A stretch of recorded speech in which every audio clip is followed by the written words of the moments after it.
You are not wearing a vest today. I'm not. It's a bit of a travesty.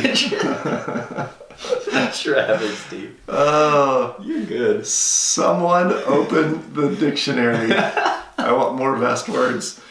Hey everybody, welcome to the Mastery Podcast. Adam Carroll, Nick Durr. White t-shirt today. Very crisp.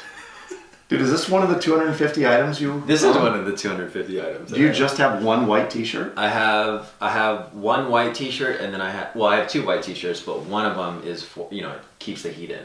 For Des Moines, yeah. Oh, yeah. So I wouldn't wear it normally, but I would wear it under this. You would? Yeah, I would. Okay. If it's really cold. Would you ever take a 3-pack of t-shirts up to like the checkout stand at Target? I'd only take one. And just take one? Yeah, I only need one. How much for one? Yeah. I know it's $6.99 for 3. How much for one? That's awesome. Did I get a deal? All right, so we talked about the pit of despair. The first time. That was 2 episodes ago. We talked about the pit of complacency last time. Yep.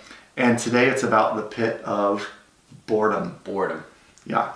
Are there more pits? No. Pit of boredom is the last one. Oh my goodness. Yeah. So I was getting kind of bored. Well, don't worry. It's going to get exciting. All right, good. In the 2 episodes ago, I think I said there are 4 levels that we go through. So someone who has income here, expenses here, a little bit left over is feeling stuck. Yep. Right? Mm-hmm. They're trying to get out of feeling stuck, but they go through the pit of despair when things aren't going their way or there's an emergency or what have you. Yep. Once they get out of that, that could be a raise, could be a change in circumstance, could be paying off debt. Listening to the podcast, exactly. What they may do then is get into being secure. And when they're secure, there's a little bit more money between their income and their expenses. Mm-hmm. And when they're feeling secure, they'll go through this point of feeling, of the pit of complacency. And the pit of complacency just says, yeah, I'm fine, I'm good, this is good. And we never move on from just being secure. Mm-hmm. Once we get to serene, which we talked about in the last episode, yep. Serene is where you have a lot more money left over, and from a wealth perspective, you can last for months and months and months, maybe years long, if your current income stopped tomorrow. Mm-hmm. Now, I'm not saying people would, but they have the ability to. Sure. Right? Mm-hmm. So now the next step is once we get out of being serene, they've stopped being in the pit of complacency, they've taken a step forward towards goals, maybe invested well, bought real estate. Now they're experiencing freedom.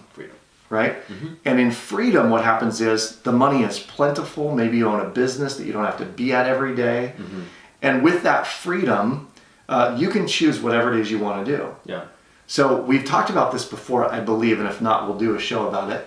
But there are 4 freedoms. So the freedoms are money, which is what we're talking about, which leads to time freedom. Mm-hmm. Time freedom leads to relationship freedom, and relationship freedom leads to service freedom. I don't even want to see your hand gesture on this one. And so here's what happens. There you go. Namaste. In service to you. So once we are in freedom, what happens is, imagine someone that you know that has a lot of freedom. Mm-hmm. What are they doing on a daily basis? A lot of freedom. Yeah. The first thing that comes to mind, doing a lot of golf, okay. Watching movies, binge watching Netflix. Yeah. Going all the sports games. Yeah. Yeah. How does that sound? It sounds awesome. It does. Yeah. Sounds great. Yeah. Until you've done it day after day after day after week after month after year. And what happens is a lot of these people that have total freedom, they experience the pit of boredom. Mm. And the pit of boredom is like, okay, well, I made all this money, I've done all these things, checked all the boxes, what now? Yeah. And so what we have to do then is to break out of the pit of boredom, we have to start talking about what is your legacy? What do you want to create from a legacy perspective? And how can you, with that massive surplus of money, how can you do things that are significant for yourself? Yeah. So what do you think of when I say significant? Well, the first thing I think about is like philanthropy. Okay. Service. Yep. Really, particularly me going to Santa Clara, I was able to go because I received a lot of scholarships. So being able to actually give back to my alma mater. Right. Yeah, there's a lot of different other, different things as well. I see you said significance, right? Significance. Yes. Significance really being able to, afford my mom and dad a trip to wherever they want to go. Right. And really giving back is, for me, a life of significance. Yes. Yeah. So I would direct everybody's attention to NFL and NBA players, MLB players who are making massive, massive sums of money. And it seems like most of them will then go on to start a foundation of some kind. That for them is the significant piece of what it is they're doing, in my opinion. I know, you and I both know a local guy who's a great business owner, and they fund a scholarship for students in technology, for kids going into the STEM field. And for him, that's one layer of his significance. I know other people who want to build or dig wells in Africa. So they fund those kinds of projects. That would be their significance. Interestingly, at the Build a Bigger Life retreat that was held in Sedona a few weeks ago, one of the attendees was talking about building a business, and we were trying to kind of encourage her to think bigger than where she was at. And what was brought up was starting a nonprofit helping women who may have a hard time getting pregnant, like a in vitro fertilization nonprofit, where some money is then given to that kind of organization, right? And that would be something significant that someone who has lots of freedom could go do to give their life meaning, to create a legacy. So the goal of our conversation here is to get people thinking that if you are feeling stuck, the goal is to not get caught in that pit of despair and move into security. If you're secure, the idea is to not get caught in the pit of complacency and instead advance to, remember that word? Serenity. Serenity.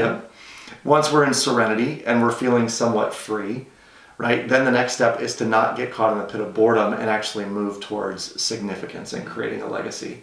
So stuck, secure, serene, significance. Got it. Very cool. What questions do you have for me? I think, it's not so much a question as it is a comment, and I'd love to get your comment on my comment. I think a lot of times people, myself included, can think that money will really solve everything. But I think this particular episode is important because in the pit of boredom, like you said, if you do things that are leisure activities on a consistent basis, daily basis for months or years at a time, I would assert that there really is a diminishing margin of return. I think people are so focused on, oh my gosh, once I get there, then my life will be handled and taken care of. Right. But if they took it 1 to 2 years further and envisioned that, it really is kind of like a blank space or a canvas. Right. Where it's like, what do I get to do? What do I want to do? And create that life of significance. Totally. And I think, it's really the conversation of building a bigger life. Once money is irrelevant, once you have the freedom, once you have freedoms or serenity, and then the S's, right? It's the serenity, and then the next step really is the significance. Like, what do I really want my life to be about? I think that's an important conversation. Totally. And regardless of if you're in the pit of despair or complacency, you can really start to think, what does a life of significance look like? Right. You don't have to, you don't necessarily have to wait to achieve a financial level before thinking about a life of significance. Right. And interestingly, I heard this story over the weekend, and there's a guy by the name of Rock Thomas who started a kind of a mastermind group.